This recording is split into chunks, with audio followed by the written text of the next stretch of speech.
Welcome to the Harvesting Wisdom podcast. Together we explore the vast landscapes of life, delving into the rich soil of experiences, sowing the seeds of curiosity, and harvesting the profound wisdom that each episode unfolds.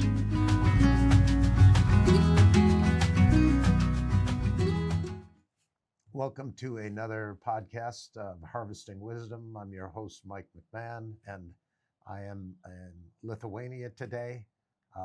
I'm not even sure the name of this area is Soro or what's Šiauliai. Šiauliai? Yeah, Šiauliai district. Šiauliai district. And so we are probably 2.5 hours out of Vilnius, Capital, of the capital. And I'm here today with, let me see if I get it, Laurynas. Laurynas, yeah. Laurynas, okay. And you are, we'd call a regenerative farmer or rancher, and or attempting to do things more organically. And this is was your family's operation, your grandparents' operation, or they lived here, so there was some of that family history. And you came here, you said, in 2015. So you've been, you're kind of like an original pioneer with your family, and three kids here. And so anyway, let me start with thank you for coming or letting me have you on our show today.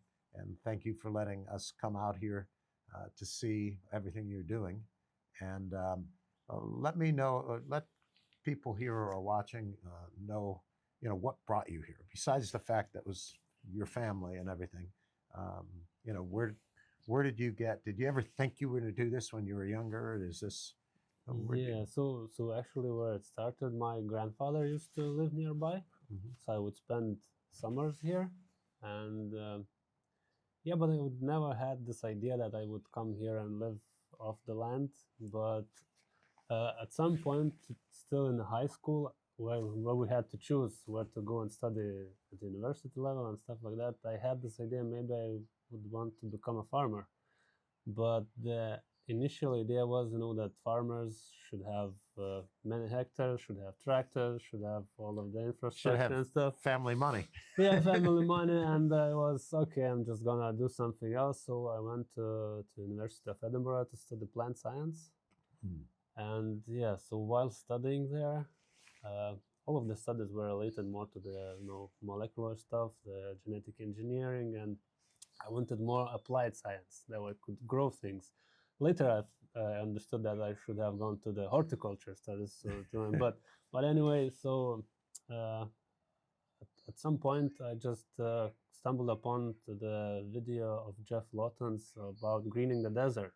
Right. And it was such a mind shift for me, because all I was learning in university that it's kind of impossible to do things like that related, to grow food organically or whatever, because everything was based on, genetic engineering, some industrial things, all the plant protection, using chemicals and stuff like that, all of the, so that permaculture thing opened a new chapter in my life, and I actually went into that rabbit hole.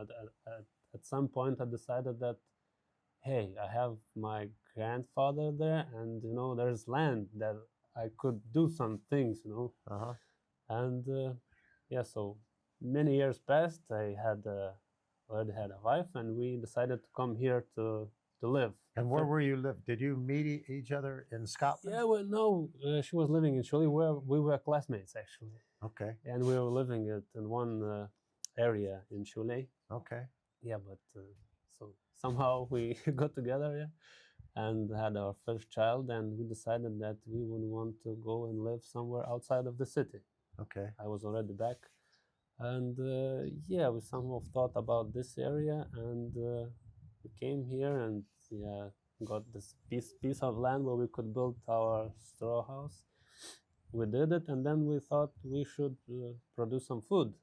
And at that point, somehow I ended up being a little bit plant-based by diet, let's say. Yeah, somehow I don't know how, but tried to go vegetarian or vegan vegetarian, or a bit of vegan, and we thought we could grow plants, and eat off the land and stuff like that. And we tried, and it was such a successful thing. Yeah. And yeah, and then we went into, I myself started questioning what's wrong with the soil. Why it doesn't produce plants as as you look anywhere else. You put the seed, you plant the seed, the stuff grows, and you have harvest, and you eat, and it's so abundant. And especially in permaculture stuff, you only have to mulch. Looks good in the book. Yeah, it looks good, but when you try yourself, you get these things to overcome and problems. So yeah, I got into the soil and started learning about soil and made some soil analysis of the area around here, and I saw that soil is incapable of producing food here. Right. So yeah, so what we did for the garden, we brought in some topsoil, compost, whatever I could find around, some gypsum, granite dust, just to improve the soil and to have the garden growing. And then we did, because first initial thought, maybe we could do the market garden, to produce some stuff. But in the end, we also got knocked in our back because of the area. It's very short season here, so we have to have greenhouses, season extension, stuff like that, to actually grow and produce enough stuff for the market. And one thing is to think about it, another thing is to do it. And we also learned the hard way that it's so hard to produce plants. You have to take care of them. You have to. So. And you have this short window every year. So if you start that year with a mistake, exactly, you got to wait another year. So, and how much salad you have to produce to actually survive out of it. So. Right. So it shifted, especially we saw from that perspective, we saw on our kids that it doesn't work well, and we have to do something different. And we got back into the animal-based diet, and we thought, okay, we are going back to animals, so maybe we should grow animals too. And actually, from that point, we started, we didn't go just, we didn't put a barn in and put the chickens there to raise them there, but we all thought about this ecological thing, how to, following the Joel Salatin and other guys that I was reading about, to do it movable, because animals also have to move every day, let's say, to be like healthy and produce good food. So we thinking about that. We produced the movable chicken coops. We also put in some goats because we have lots of brush around, so we could clean and have milk from them. So yeah, this is how we started. And at some point we got rid of the goats because we couldn't handle them. Yeah, because of their behavior. And we thought, what other animal we could grow so they are more movable and manageable. So cows came into that, came to our minds. And luckily the regional park here had had a herd of cows that they got by some project, and there was already the time passed and they wanted to get rid of them. Oh, perfect. Yeah, and it was, like I came and they said, oh, yeah, so you can have them for 5 years. Wow. 5 years, and then you would give that herd to another guy who would like to grow them. So it was like this, I got them. Program, the program. So we would take care of them. We also take care of them, of some pastures to graze, the pastures to manage them. And so we took the cows. Not one cow as we thought in the beginning, just to familiarize ourselves with the animal, big animal, but we took 12 mama cows and few calves. Wow. So you get right into it. Yeah, okay. So this is how we started. And then, we got into the books, how to raise cows, and, all the philosophy, how to mob graze, and how to make the herd effect, all the holistic management and stuff like that. So it was an interesting experience. Yeah, and so you're playing around now with doing a little bit of electric fencing to move them from one place to the other, and you're separating your bulls at times of the year from the cows to keep them. Yes, well, we try to manage them in such a way that we put the bull in July, I think, or early August. So we have baby calves on the green grass. so they start growing well. We don't have any problems because in the beginning, the bull was always with the herd. So we would get baby calves, year let's say, long. in the middle of the winter, and they would freeze and even die. So we decided that we have to manage it and make Right. it more convenient for us to manage. So they all at the they're all the same age, so we can wean them. Yeah. So yeah, it's And how many? I know it changes probably year to year, but how many babies do you grow? How many calves do you grow a year, or do you raise? yeah, it depends. Last year we got 20 something. Oh, that's So the quite a whole bit. whole herd was, we grew up to 74, I think, maximum what we had. Wow. And Yeah, you've got, is it total all the different paddocks you Mm. have? Is a total 50 hectares or 50 acres or 50 hectares, 50 maybe even hectares. more, because there are some fields that we don't own, but there you're are. allowed to graze on? Yeah, we're allowed to graze because people saw that we are coming with a herd, and they said, "Hey, I have this abandoned paddock. Do you want to Clean it up for me. clean it Yeah, up?" yeah. We got these suggestions, and we just we always follow the river, and we just So we have the water source for them, Right. and we would graze all around. And we have some footage of us walking through, and you've got different there's been a lot of different people using this land over history, which is typical of every place on the earth, Yeah. right? There's always somebody before you.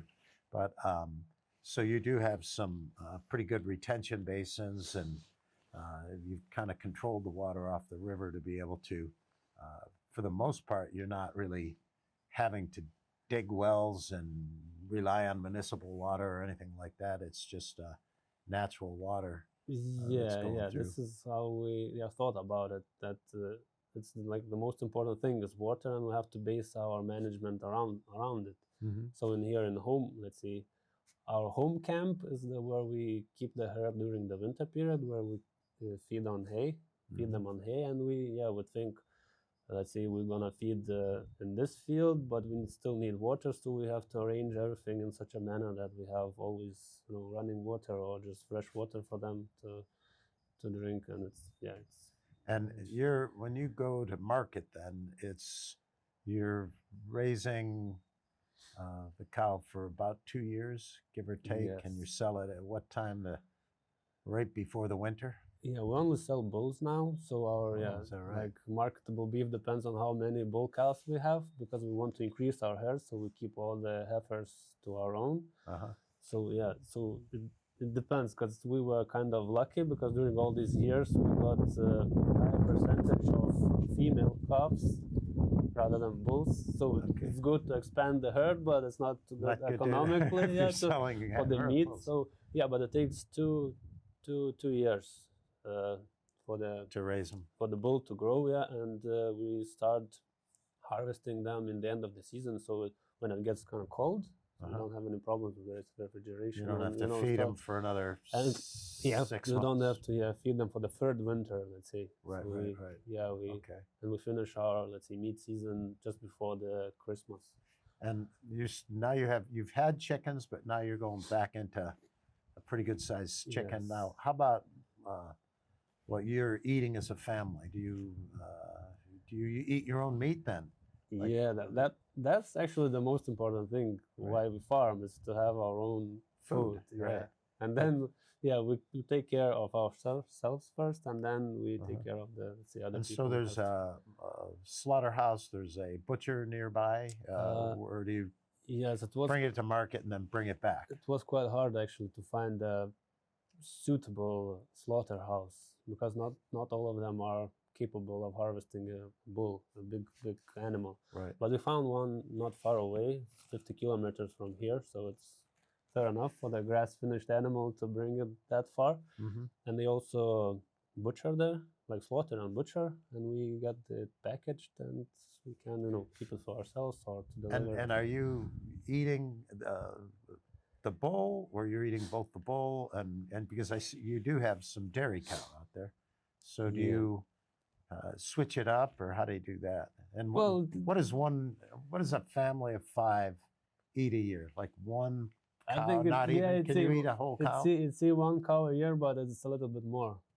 Well, it depends, what size. Because, for example, Angus it can be That's huge. yeah, it can be huge or it can be smaller. So it, the name or it doesn't relate to the size of the animal. Right. So yeah, but it's I don't think we fit with one. It's more than one animal that we need for our family to eat. And yeah, we also eat beef and, as you said, poultry. Almost usually eggs, because like poultry itself, like meat, is as Joe Salatin says, is for the feast.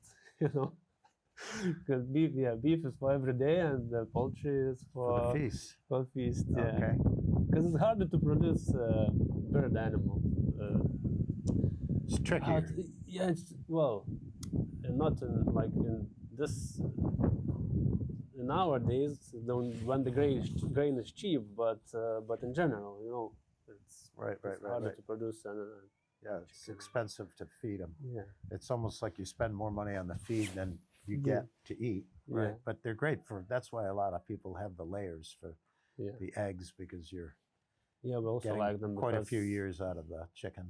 Yeah, we also like them because they poop quite a lot and they waste quite a lot Right. of the stuff they eat. So, and it's cheaper to buy the grain than the feed chicken, and so they poop and leave quite a lot of nutrition on the Right. ground. And so do you use, do you have, again, we talk about wood chips, do you use a sawdust underneath the chickens that you can, once they poop, you can harvest that and compost it and use it? Or Well, that's in the winter months. Yeah, the summer we have you're straw. In gonna the do summer your, they just move. your rake. Yeah. We actually had some experiments. If the winter is quite mild, they would spend the whole winter on movable. Oh, no kidding. Yeah. Of course, they stop laying, for example, layers, but they still It's survive. so And cold. I have actually pictures this winter when there was like 40 centimeters of snow and minus 25, our chickens roaming outside on the snow. Yeah. No. Do you don't do know. any kind of like a hot pot or to keep them warm at night or No. anything? No, they're fine. They're fine. Sturdy. That's the adaptation thing. That's why Right. I like and I want to.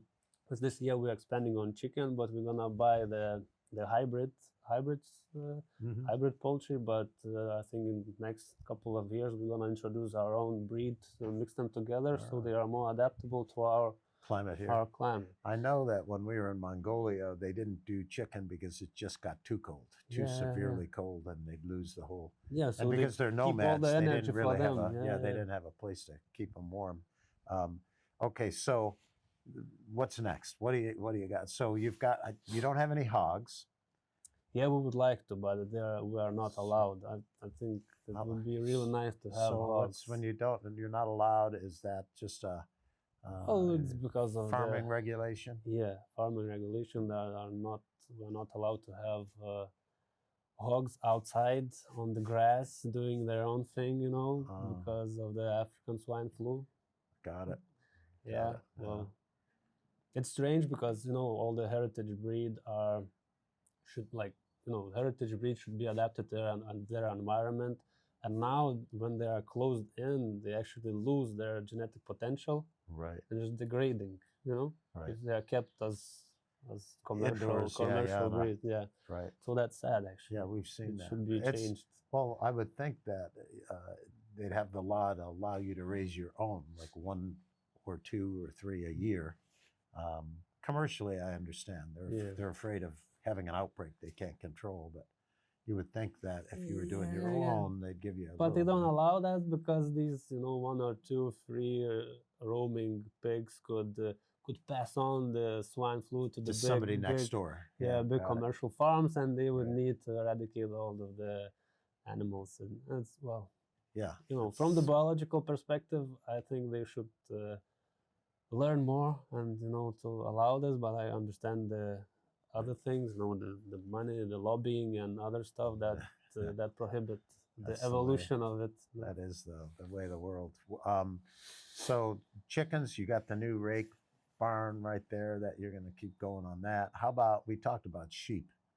So yeah, sheep is also an interesting idea, but I think we would need more people involved in that, because this year we're also going back to the plants, and we're gonna plant some berries, and we really want to do it in a way that we don't involve any chemical sprays and stuff, and it's Uh-huh. gonna be interesting to do it because not many people around here do it. Let's say I'm myself very interested to do it in the like plant nutrition way. So there are Right. healthy plants to produce healthy, berries, and they are resistant to the, insects and pathogens and stuff Right. like that. That's everything you do requires work, and it Yes. requires a lot of reading on it and then Yeah. experimenting. And Yeah, so and it's sometimes small, losing, small. and Right. losing money and energy, but still. Is there much sheep in the area? Would you have somebody who would be able to, you fleece your sheep? Would you be able to process that? Yeah, sheep are quite popular among the small holders. Okay. Yeah, and even here in this area, I was told by the neighbors that there used to be a sheep farm here. Yeah. Yeah, because the pastures are so bad that only sheep Could survive on it. survive Yeah, on they're them, tough. or horses. Yeah. Right. Well, any of the kids want to ride a horse? Do you want a horse? It's just one more thing to they feed. they may want to ride a horse, but I'm not sure about taking care of him. And Yeah. so it's You got the vet a bills, you two-sided got the thing, yeah. food, you got the whole thing. yes. So, for you more or less walk your fields. You don't really need Yeah, transportation. everybody say we should get a 4-wheeler, 4x4 little and stuff like that. But four-wheel drive. when they see our landscapes where we graze the cattle, their mind shift because it's hard sometimes because some of them are wetlands, so we have to pass through the puddles or some Right, gullies and to go to the paddock, and Yeah. it's not even landscape to work So, on. yeah. That's why nobody does it, and we are like alone here. No competition. Yeah. That's great. Well, the sheep, I think, would be wonderful. And then the next question would be is, it's like a completely other business, but Yes. can you milk and learn? Can you get a little bit of equipment because sanitation is important, but if you can milk, you can make cheese, you can make ice cream, you can make cream, you can make, and it's the same thing with the sheep too. You're able to get some of that sheep cheese that's delicious, right? So, but again, it's more work and it's another stage enterprise. of the game. It is another enterprise. That's what people don't realize. Yeah. They think, oh yeah, that's a romantic vision of what it you sounds can do good on and paper, but yeah, when you have to do it and physically do it yourself. That's a different story, right? But this is why you try to get cooperation, and you were talking about that. You've done some trade-offs for wood chips and things like that. I always try to find neighbors that have equipment, and so because we Right. don't have any tractors, no It balers, saves your no capital. nothing. So Exactly. you try to get together with bigger farms that have infrastructure, have equipment, so we can Right. think of ways how to cooperate. So when you're doing all of this, do you write stuff down? You've got the computer. There's parts of the year where it's very cold out and you still have to work, but you're not doing quite the same work as you do in the summer. Have you put these things on a spreadsheet, all your numbers, you're kind of analyzing? we follow a little, not too detailed actually, Uh-huh. but we do some following and To refer determine your inputs, how much we you're spent buying on in stuff. hay. Yes, that of kind course, we thing. do some calculations, but it's interesting. In the end, we know that we don't run high margins, but still, it's interesting. To You're see. still here. Yeah, we're still here, Still breathing. Yeah, So. because we are run by different fuel, I guess. Yeah. Than money. Well, it's I know there's some rye that you bring in to. I think that's what you're feeding the hay is mostly ryegrass, or Yeah, it's mixed. It's mixed. We had this experiment where we brought in ryegrass straw to see how cows can handle it, and it was cheap that year. Yeah, so we look for the ways, but we usually get some mixed wild grass hay. Yeah. well, it's the cover crop that you can, and you've got pretty much everything is growing already, so you're not in too bad a shape. But growing certain cover crops like that will be a little more like a legume, like a pea and things like that, and that ryegrass, I think, is what's going to regenerate that soil for you. And you said though you've already noticed. At first, you know, it was a challenge, but we just Yeah. talked about when you're walking and you get that spongy Yeah. feeling like you're Yeah, it depends on the management. Right. As I said, we usually try to have one season to graze intensively. Let's say to come back to the paddock when the grass is mature and when we can regraze it. And we do it a couple of times of the year. And the next year we try to leave this paddock to allow the plants to overgrow the full cycle, so they can release the seeds and then to release all the extra energy to the soil microorganisms to feed the soil and yeah, and then it sponges up a little bit. So we try to think about these things because yeah. yeah, not many people do, but we try to improve the pasture, not to, because usually it's you graze and then you resow. You plant, you till, and you sow again, and you have the plant growing. We want to think about the ways how to improve while grazing and not to Right. not to damage it too much. And you've got apple trees out there. You've got some nut trees that you're still struggling with, and you're going to begin with the strawberries.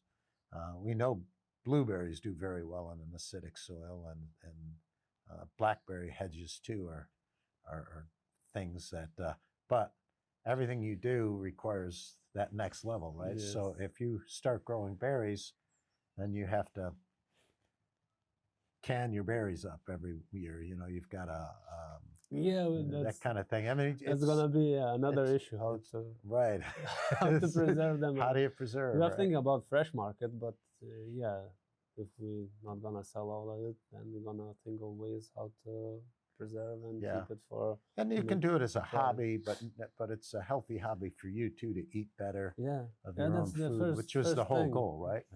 Yeah. The main goal, you have to have fresh, nutrient dense food and to have it for ourselves first, and then to share to the people to show what quality food is. Yeah. So obviously you've got if people don't realize is how much you have to study, how much you have to work and commit to, and you're playing this amazing game because you make that mistake and boy, it can cost, right? But it's also kind of fulfilling, right? To try something, maybe it fails 9 times, but then you finally get it to work. Yeah, I can only imagine how much time and money I have spent on the courses, on books, on information, but in the end, like you have to do it on your own. To make your own mistakes and to learn from your mistakes, because it's harder to learn from other mistakes. You have to make your own and see how it goes, and to build the experience, and then and then can share with others. So would you? How many people do you think could have the resilience to stay with it the way you guys have? I don't know. Is it something you'd recommend though? I mean, in the long run, we talked about this as a way of life. It's really kind of a nice way of life, right? Yeah. Well, I don't know. It's hard to answer this question. I think you have to have this deeper inner motivation to do these things. Right. You have to be happy about the worm numbers in your soil. You have to dig the soil and smell it, and if it smells nice, you have to enjoy it. Have to find these small little things that give you joy and keep you going further. Because you got 3 boys. You think any of them will? I hope so. Yeah. Well, I'll bet. I hope so. I bet. Well, every parent raises a child to be independent, to make their own decisions, and to some degree, it's fine if they move away or whatever. But I imagine that the way of life that they would regret if you sold. They want to be able to come back to this because this is a real home, right? I still ask this. Well, I ask this question. What do you think? Do you like living here, or you want to move to the city? And this is the first question. I'm not asking if you want to produce the food, but they say that they like it here, but also I'm trying to get them involved and start thinking that they should start thinking about something that they could do that would in 10 years give some return on that initial investment. Let's say that, because it's like like a business. When you start with nothing and you build it.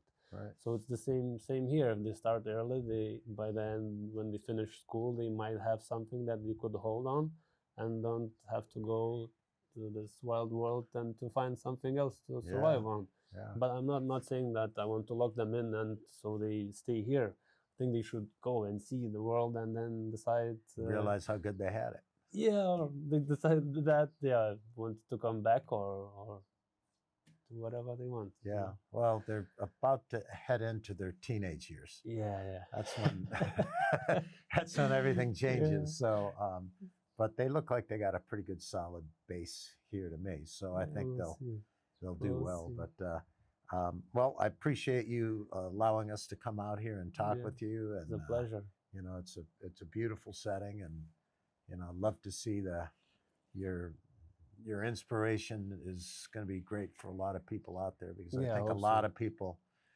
caught in our urban life cycle and eating the foods we're eating and that kind of thing. I think most of us at some point think we're not really doing it right. You know, and I think that what drove you to do it is in the back of everybody's mind to some degree. So I'm sure you're going to have a lot of people who are kind of pulling for you. Yeah, it's nice to have some responsibility of your own, let's say, food or something in life. So so you're not just on that treadmill with everyone else. Trying to rely on something. You just can do something by yourself. Well, great. Yeah, well, it's nice to have you here. Appreciate it. Thank you so much. And for you, those who are listening, please subscribe to our channel, and hope this is something that everyone out there is going to enjoy. And right now, you don't have any commercial enterprise, so you have nothing really to sell to anyone. But you know, maybe someday they can, and I'm sure they can. Are you on any of the social media? Yeah, we are. We are on Facebook, on Instagram, everywhere basically. Okay, so I'm sure people would love to follow the story. So we'll post all of that on this as well, and we'll send you a copy of the podcast, and we'll see what. It's interesting because we've had. I never know, you know, what resonates with people, but come out of it. We have more than half of our viewers are outside or international, from South America, Africa, Europe, you know, everywhere on the planet. So more than half of the people watching are people who are from other places, you know. So I never know what a crowd turns. Sometimes I'll have a podcast with 30 or 40,000, you know, people watching, and we had students doing the film festival that submitted to the film festival, and we had several of the, I think 3 or 4 kids that we did an interview. I call them kids because they're from high school or college, right? They're kids to me. So, but we literally had some that were getting 500,000 views. So not bad for 17-year-old who, of course, wanted to do something out of their passion, you know, to see that how many people that resonates with. So, you know, we'll see how this one does as well. See how it turns out. Yeah. So, but I appreciate you being here today. Thank you so much. Okay. Thank you. All right, man. Thank you for joining the Harvesting Wisdom podcast. Click subscribe and like for ongoing, insightful conversations.